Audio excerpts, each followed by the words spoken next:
Welcome to Matt. Welcome to the audience. I hope everyone is staying positive and testing negative these days. What an interesting time to be a human. What an interesting time to be a parent. And that's why we're in very good hands with Matt today, who heads marketing for US baby brands at Johnson and Johnson. And Matt, just quickly for everyone in the audience, what are some of the brands that you work with? Yeah, so the brands in our baby portfolio are Johnson's Baby, Aveeno Baby, and Desitin. So good chance that one of our brands, if you're a parent out there, is a part of your life. And thank you to all the parents out there for supporting us. Yes, I know my parents, and as a parent, I've used all of those brands as well. Well, definitely Desitin and Johnson's Baby. So Matt, you have a really interesting background with J&J, having started in finance and now have a deep background in marketing. Can you speak a bit about your journey at the company? Yeah, I feel like I'm going to break a hip when I give this stat, but I've been at J&J for almost 15 years, which feels wild to say out loud. But I've had a pretty diverse career here, which is exciting. I started in finance, as you mentioned, spent about 6.5 years there. Worked in our med device and pharmaceutical sector, so completely not what I do now. Decided that I wanted to make a change, do something different. Went to grad school, and for about the last 8 or so years, I've been in our marketing organization, working on all kinds of brands from Bengay, Zyrtec, Sudafed. I work on our baby brands now. So touched a lot of interesting brands, categories. Spent about 3 years in digital marketing, actually in the middle. So spent a lot of time going deep in that space, which we'll talk a bit about today, I'm sure. But always something new to do, and that's really been the name of the game. Fantastic. So as the head of marketing for such an iconic and nostalgic brand like Johnson's Baby, how do you balance that heritage element of the brand while appealing to the young parents that are becoming your new customers? Yeah, I mean, our heritage is who we are, and creating safe, gentle products that families have relied on for over 100 years. We can't ignore that. That's core to who we are, and the science-based aspect of our products, and that has developing no more tears technology is still there today. And considering what is the safest, most gentle products we can bring to families, knowing how delicate baby skin and eyes and hair is, that's never going to change. But how we connect with parents has to, because needs change, where consumers are finding information, what's important to them, how they're interacting, how they want to interact with brands, how they buy products. That's all changing dramatically.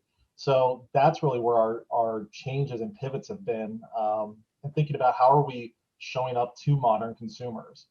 It's science, we're science-based still, but we do 90% of the research in the category, but we just can't release 30-second TV ads that talk about research with a person in in a lab. That's maybe not the best way to connect with a new mom, but thinking about how do we lead with authority, create content, and then do it in a way that lands across social channels through personalization with our website.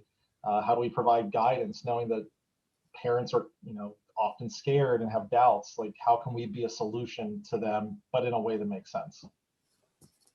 Absolutely. So turning to COVID and the racial injustice of the past year, Light young parents, topics. yes, exactly. Young parents are facing some unprecedented challenges. Can you tell us about some of the work that you've been doing over the year with J&J's baby brands to be relevant to these issues?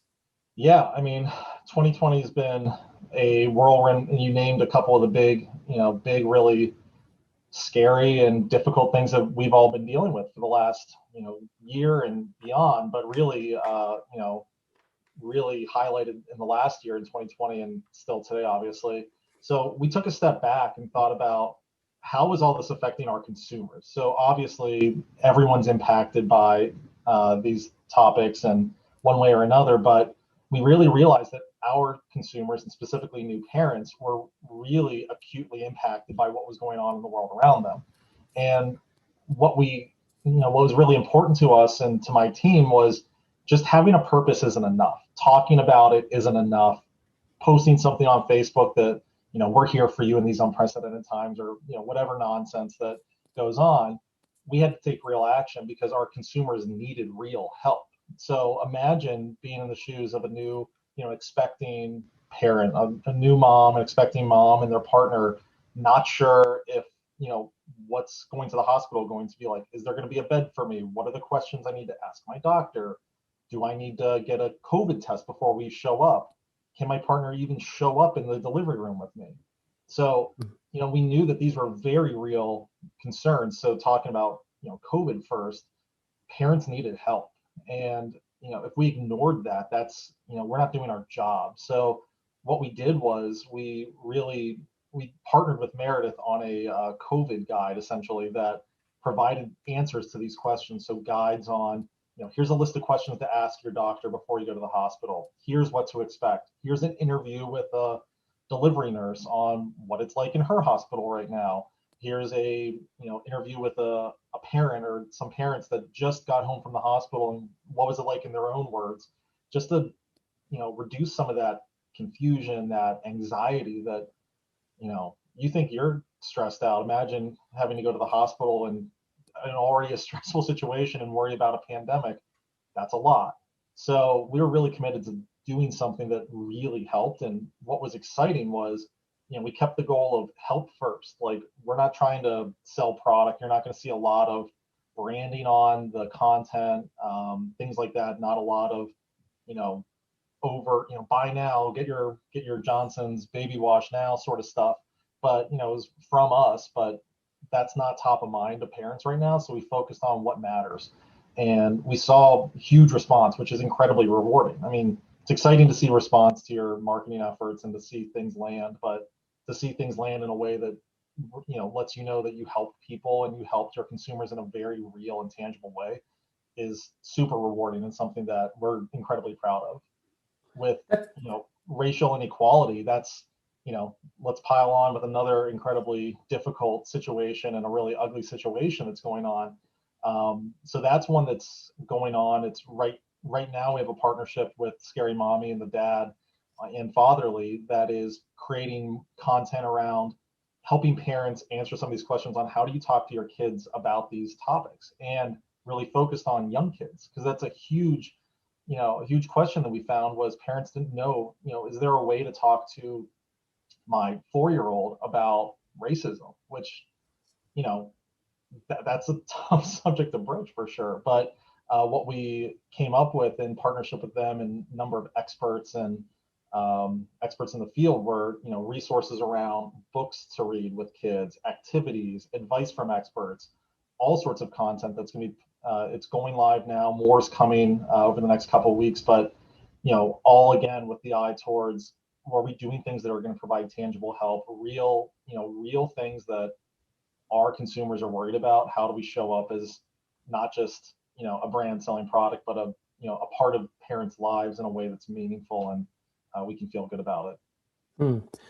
That's great. I mean, J&J's brands are so trusted and credible that it's great. You're taking, that kind of role in putting out that content, because I think lots of consumers rely on the voice of J&J in that sense. The CDC and many others have reported how significantly mental health has been kind of affected during the pandemic. J&J recently partnered with Expectful and to support maternal mental health. Can you tell us a little bit more about that? Yeah, mental health's a huge part of this, and we, as we thought about it, we want to, support healthy families, healthy lives, healthy babies, and mental health is an incredibly huge part of that, and often overlooked, unfortunately. So we did our research and saw that I believe it was 76% of parents felt their levels of stress and anxiety going up since the beginning of the pandemic. Anyone with kids can tell you that their base level of stress and anxiety probably was, here to begin with, and now it's, something higher than that. That's a big problem. So, and there's been all sorts of articles too over the last couple months. This is really coming to light in a big way, which is good, but unfortunate that it's a thing that has to come to light. So we partner with them. They're the number one mindfulness and meditation app for expecting and new parents, and really co-created some guided meditations, created access to this resource. So we actually provided free access to people who couldn't afford it. So if you're somebody who is in need of these services and you don't have the financial means to pay for the subscription, Johnson's is going to underwrite that for that family to help them have a healthy pregnancy, both mentally and physically. So it was a way for us to, again, take action and really put our money where our mouth is and say, this is important to us. Our consumers need help. What can we do that's going to help? And, put together this, partner with this organization, and then creating that access, and then creating awareness of it too, because maybe folks don't know where to turn, where to get help. So we actually worked with our influencer network to talk about this, to talk about mental health and break down some of those stigmas of, hey, this is hard. This is something that maybe you need some help with sometimes. And here's a tool that has helped me with my mindfulness and meditation being something that is really linked to positive health outcomes. So we worked with our influencers. We worked through our comms team to really get this story out there of, this is a problem. Here's a solution that folks should be aware of, and we're helping people get access to that solution to, like I said, destigmatize it and get it in the hands of people who need it. That's great, and it's great you're using the power of influencers to get those messages out. And given that the theme of today's event is influencer marketing and social media, can you give more of a broad-based view on how your brands use both influencer and social, and how important it is to the overall marketing mix?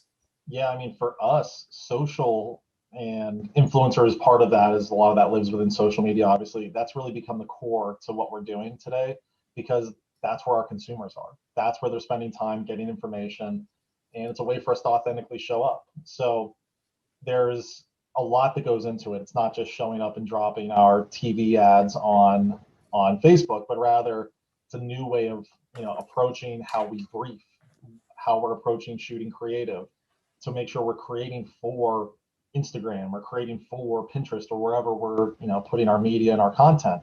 And then further leaning into data, so we can figure out what messages are working where, and are we talking to the right consumers? Are we talking, someone who is expecting is in a very different mindset than somebody who has a 2-year-old. And parenting is a journey that data and getting to the right message to the right person really matters. So how we bring that to life has really changed too, because now some of this is a function of the pandemic, but we've actually started working with influencers to shoot our content. So we can't, as much as we may all miss craft services, tents, and things like that, like I can't go to shoots right now. The last time I went to one was in February, right before, the before times. But we have to create new content. How we do that, and so we're working with influencers, parents, and people who are creative and have artistic skills to create some of our content to give it truly that native feel, a little bit more real, a little bit more raw. And across YouTube, for example, we partner with influencers and went even further and gave them the keys to the car a little bit of, okay, create content for us, and working with them to create content as part of their channels, brought to you by Johnson's, or Johnson's Kids Hair Care for YouTube specifically. And we'll see what happens. We're going to see what works there. It's a very different approach, but we're taking more of a performance mindset there, where we don't know what's going to work necessarily. We want to try some things, and we'll find out what's landing and do more of that. I think anyone that says they know what's going to work is lying. But we have to get out of that mindset in this industry. Hopefully, I can slant the odds a little bit to say I think this will work, but we never truly know. And I think this is a really interesting way we're engaging with influencers to tap them as YouTube creators are creative. Let's tap that creativity to think of new ways to engage and deliver messages. Right. And in terms of curious, in terms of measurement of influencer campaigns over, has 2020 sort of changed the measurement methods? Is there more measurement around e-commerce or other metrics versus some of the standard ones? Yeah, I mean, measurement within influencer is the big sticking point in the industry, and one that I think a lot of people are wrestling with on. And it's evolved a lot in a really good way in the last couple of years, going from getting likes and things like that are vanity metrics and don't really mean anything, to what you're mentioning, getting to more sales and ROI, and e-commerce as being an enabler of that. I think um, the adoption of e-commerce more broadly helps in this situation, where we can link to more purchase directly and then see results. I mean, my brands don't have DTC capabilities, so I don't benefit from the closed loop measurement that a DTC brand does, where I put something out there and I can tell you it has a X percentage conversion rate. I have no idea. stuff goes on a truck and I light a candle and hope that people buy it. But with e-commerce growing, people being more comfortable with social commerce, that's emerging as a way for us to at least get some leading indicators of what's working and what's not, what messages are driving more of that lower funnel consideration. And we're absolutely looking at that. We're looking at paid media and tagging that from a broader effectiveness standpoint, pumping that into our MTA mix to understand, is this working? But then direct, as you're mentioning, is even better. If I can see that, influencer A drove 50 conversions and influencer B drove 100, that tells me something. It may not tell me the whole story, but it's a data point that I can start working off of. So measurement's incredibly important. How we get there is evolving, and something we're still trying to get there, but it's going in the right direction for sure. Right. And you had touched on YouTube work that you're doing since short form video dominated in 2020. Yep. Any thoughts on going deeper into that in platforms like Instagram or TikTok? Yeah, I mean, again, it's where our consumers are. And I think the key for us is finding out what's working there. How should we be showing up? Are there, and we're dipping our toes into TikTok now as an organization. We've been testing different products within Snapchat, Pinterest as they roll out, an unbelievable amount of innovation. Instagram, Facebook being core to what we do, but still they're evolving a lot as well. So I think it's going to be find out what works, try a bunch of stuff, and learn. I think it's not going anywhere. This is where consumer attention is. So we have to be there to create access and foster discovery for our brands. That's really where a lot of the consideration is happening, but being mindful of how it's being used. If consumers are looking for brands to show up in a certain way on TikTok that is different than on Instagram, we need to figure that out. Maybe not. Maybe you can use the same creative. That's sometimes it works, sometimes it doesn't. But it's definitely not going anywhere. And I think as some of those platforms evolve as well to incorporate more shoppability, that's going to be an interesting wrinkle as well to uncover and figure out, is there a best way to incorporate shoppability within YouTube videos and live streaming on TikTok, all sorts of stuff like that. Right. I know you're very interested in technology in addition to into the marketing side of things. Marketing and innovation are becoming more and more synonymous lately. What role does innovation play specifically from a technology standpoint in your marketing strategy at J&J? Yeah, I mean, it's helping us foster better connections, I think. From a technology perspective, we've leaned into personalization. So personalization within our website, CRM, which we just relaunched recently, making sure we're getting the right content to the right consumer. Doing that through technology is a really big deal because parenting is not one size fits all. So we need to make sure we're showing up in a more tailored way, in a more personalized way. So that's something we've been really focused on for the last year, and we've seen really outstanding results. I think the other thing that's been top of mind for us is just improving shoppability. To my previous point, this is where people are expecting a more on-demand sort of relationship with brands today, and just in general, culturally, everything's on demand. So if someone wants to buy something, how do we make it as easy as possible and reduce friction?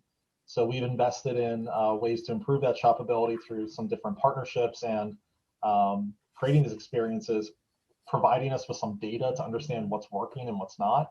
Like I said, we typically don't have access to that. So that's kind of a nice added benefit of improve the shoppability, find out what's working. It's not going to be the balance of our sales by any stretch in the next year or so, but it can certainly be a place for us to get some insights and be a bit of an engine for that. So those are two of the areas we're definitely focused on a lot, but it's rapidly changing and something we're trying to stay on top of. That's great. You're a prolific poster on LinkedIn. You write a bi-weekly newsletter, Matt's Hot Take.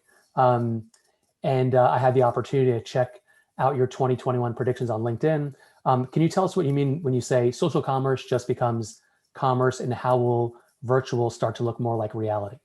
Yeah, I shudder at being prolific on LinkedIn. I have a once a week limit, so I don't turn into one of these LinkedIn gurus, which I just can't deal with. But I try to post about once a week. So it's fun, and it's a good way to engage with folks like yourself and people in the audience, and I don't see, especially in the last year. But Yeah, two of the predictions around social commerce just becoming commerce.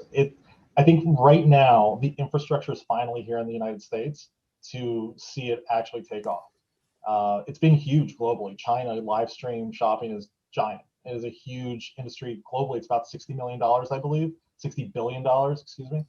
In the US, it's about one, so tiny fraction of the global live stream commerce industry happens here. But with innovations and investments by Google within YouTube, TikTok, you saw their live stream event with Walmart in December around the holidays. Facebook and Instagram shops. I mean, the building blocks are there, and people are spending time there. I think one of my favorite examples is actually from Beauty Counter. Their Venice, California store is built for live streaming, which is just fascinating to me. It's a studio essentially. They've leaned into it, which is pretty cool. Great example there. So I think that's just going to be a thing we need to be ready for. It's here globally, not here domestically, but that's probably going to change. And then virtual becoming more like reality. Virtual reality and AR and things like that have always been sort of kitschy, putting bunny ears on you on Snapchat or fun filters, fun things to do, some utility, but really it's become a way to bridge today's short-term gaps in terms of like, I can't go try on clothes as easily. So you see, filters that help you try on shoes, and you can buy within the filter on Snapchat. Makeup, color cosmetics has been doing this for a couple of years, and it's a great way to test out cosmetics without putting it on your face. But I think what's going to be interesting is bridging to a place where it's actually helping consumers foster discovery. Have you ever gone to Amazon.com or Bloomingdale's or Macy's.com and just blindly said, I'm going to go look for something? It is a horrible experience. I'll go on to a clothing retailer and I'll look for jeans or something. And I'll get 10,000 jeans come back. I'm like, oh my god, that's a horrible experience. It's great for spearfishing. If I know I buy Ralph Lauren jeans or whatever, like great. I put in my size, I'll get it, no problem. Super fast, super easy. But Ralph Lauren is probably my favorite example within virtual reality and AR. They've recreated their in-store experience. Their Beverly Hills store exists online now, all the way down to the music they play on the website, matching what plays in their stores to be more of a browsing shopping experience. So they made it, check it out. You can go to their website, you can check it out. I do not work for Ralph Lauren. I don't have any stake in this, but I just think it's a cool example of using technology in a way that's creating a brand building experience. I'm like, that was a good experience. It's not just a kitschy sort of thing, but it's actually reducing purchase barriers, creating a really great consumer experience. And then I'm going to feel better about the brand because, they made something better or easier for me. Yeah, and it's amazing the kind of supercomputers we carry around in our pockets. I was just looking at a Verizon experience the other day where you can explore the Met Museum, and especially in these times where it's not easy to get to those places, it's really amazing to see these augmented reality kinds of experiences. Let's see. So before we've got a couple minutes left before questions from the audience. Before we head to that, what are some things you're looking forward to this year, work and personally? Yeah, I think work-wise, I'm looking forward to the industry really leaning into digital and e-com as enablers of brand and business building and the consumer experience. It's high time. Like, this is not news, and this is not something that's like, we're finally here. It's like the year of mobile was 4 years long, I feel like, a couple years ago, but like, we're here in terms of digital and e-com, but brands and companies are being forced to think about things in a big way and make some bold changes and bold moves. And that's exciting to me. I'm passionate about this space. And I think we're going to see more and more good innovation that's really based in how do we create better consumer experiences, like some of the ones I was just mentioning. But it's no longer what's the shiny object we can launch to have something to talk about at South by or CES, but like, I need to run my business in a different way. How are we investing in some different thinking? So I'm excited to see what's to come in that space. Personally, I think everyone's like, the stock answer is like seeing other people and getting back to normal. But I think it's kind of getting back to that normal with a deeper appreciation of the world around us. I haven't been in Manhattan in like a year, months and months. and I was used to being there, once a week or so, and you take for granted some of those things of, oh, it's, pretty great place to get to go, and not everyone has that opportunity, or being able to go to a baseball game again, and things like silly stuff like that. But I think, and I hope that personally people are taking stock of those things that really matter in their lives, and the people we work with, deeper appreciation of those personal connections, and excited for that, hopefully sooner rather than later, but we're hanging on. Awesome. Okay, so one question from the audience. How has your business been affected by parents being home all day with children? And if so, how? Um, hard to say. I don't have a good answer to that. I think that we see more so focus on hygiene. That's been something that people looking for information about good hygiene and things like that, as folks are looking at different routines and bath time routines, which is good. That's good for society and good for business, but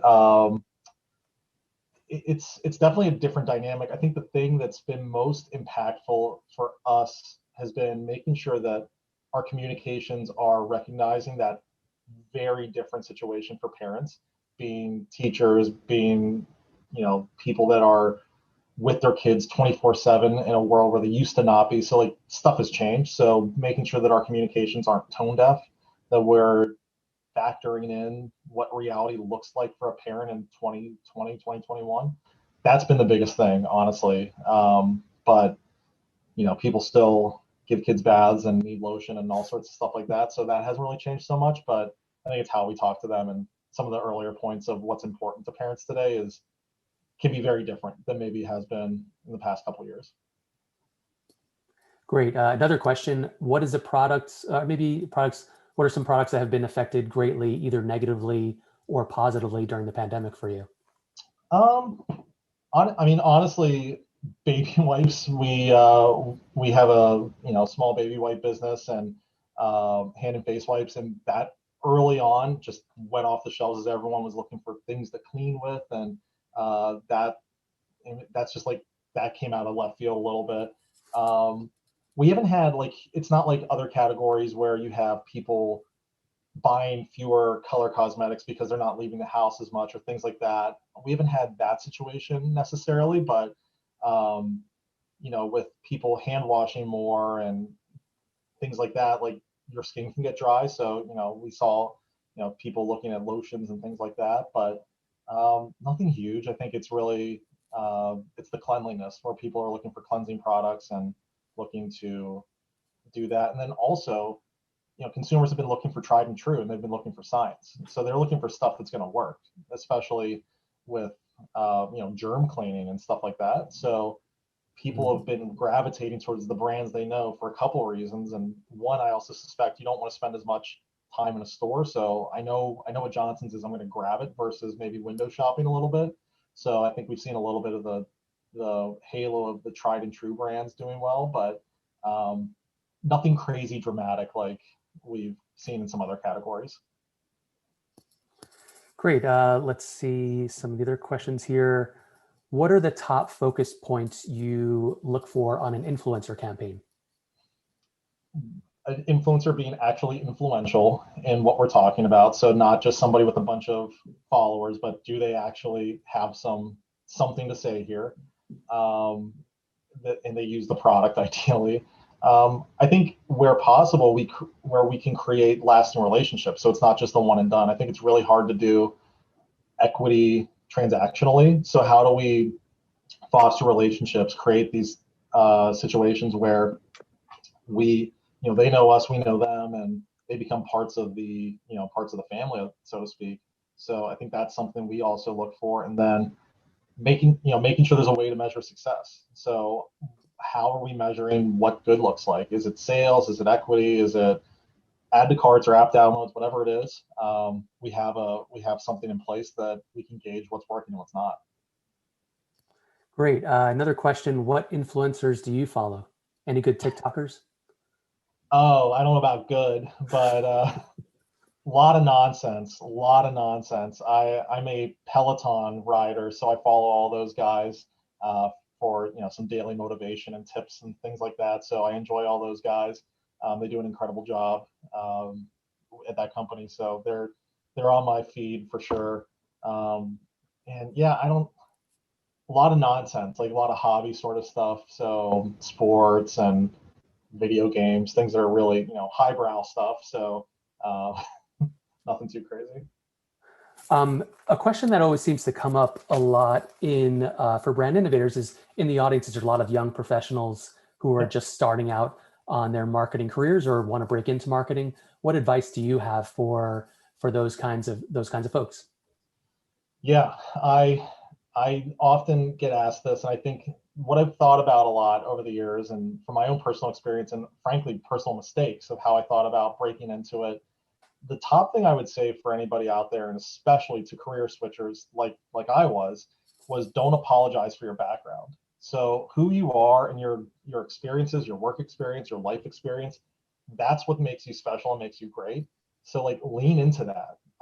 I tripped myself up a lot early on thinking, in spite of my finance background, I can go and do marketing. But really it's because of that I have a different lens. I'm good with data. I understand the P&L. I work in a traditional CPG where P&L management's a big part of my job. So I have general management responsibilities on top of marketing. So that helps me. But think about where you come from. So maybe you have a passion for teaching, or you love working with people. Like that can make you a great coach and mentor to to an organization. Do you have an interest in innovation and science? So you could be working on new product development. Like what is it that makes you and leaning into your strengths? I think it's easy for folks to focus on their weaknesses, and I think we've been trained to do that in corporate America sometimes. But thinking about what makes you is my probably number one advice. And then from a like how should you go about it, I would just say what I always tell people and I always look for is curiosity. This space changes literally every day. It's why I started writing my newsletter about 5 years ago, was to help my team keep track of all the stuff that was going on in the industry. And it's literally every day I open up my email in the morning and all the different things I get from different publications, and there's something that's interesting or I didn't know. And you're never that far behind in marketing, especially now. So pay attention, be curious, ask questions, get out there, do what you're doing now, and attend stuff like this. And you'll catch up before you know it, but stay curious. I think that's one of the best traits a marketer today can have, just given the pace of change. Stay curious and keep asking questions. That's great advice. And yeah, as a former finance person myself, I agree that it's great to capitalize on your background. And I'm always fond of thinking that, whatever someone has done in their career has led them right up to this point in their life where they've had such a great background. Yeah. Let's see. Earlier in a session, Yumi from Nestle, the CMO of Nestle Water, was speaking about a learning agenda for 2021 and how Nestle Water is going to be looking more towards empathy and marketing for humans. Curious what J&J Consumer's learning agenda might be for 2021. Yeah, I mean that's a huge topic for us as we get into the beginning of the year. Obviously, we're talking about this before now, but I think for my team, who I can speak for, it's really taking a strong performance mindset towards the year. What are all the things we can go out and learn? What are the different messages, audiences, platforms, creative? What are the different things we could be doing and testing and learning, given that capabilities have gotten to the point where we're getting better feedback, better data to do our jobs better, and knowing that needs change so fast, we have to stay on top of this. What has always worked may not always work, so we need to keep refreshing our insights and making sure we understand what are the ways we can connect with consumers best, and forge those connections, ideally sell product at the end of the day. But what are the different things we can put into place to acknowledge we don't know the answer, but we can find out. It's really a mindset shift we're looking to employ on my team and in our organization. And we'll figure it out. Like I said earlier, anyone that says they know the answer is probably lying. And we need to be humble enough to say we don't know, but we're going to find out. Terrific. Well, I do see Chris has popped up on the screen. So Matt, thank you for all the great insight and great advice. It was a really enjoyable conversation. Awesome. Thanks for having me. Absolutely. Oh, Chris is on mute. Chris is on mute there. Okay. You'd think by 2021 I'd have this down. Come on. I'm the host of this. Come on. Well, thank you guys so much. That was a fantastic session. Really appreciate you, Matt. Hope to have you back in the future. Awesome. Thanks so much, Chris. Thanks, Darren. Got it. Have a great day, guys. You too. All right. Well, moving along to the next session. We have a very, very special session coming up. A very dear friend and favorite client of ours is about to take the stage. Kate Javeri, the CMO of the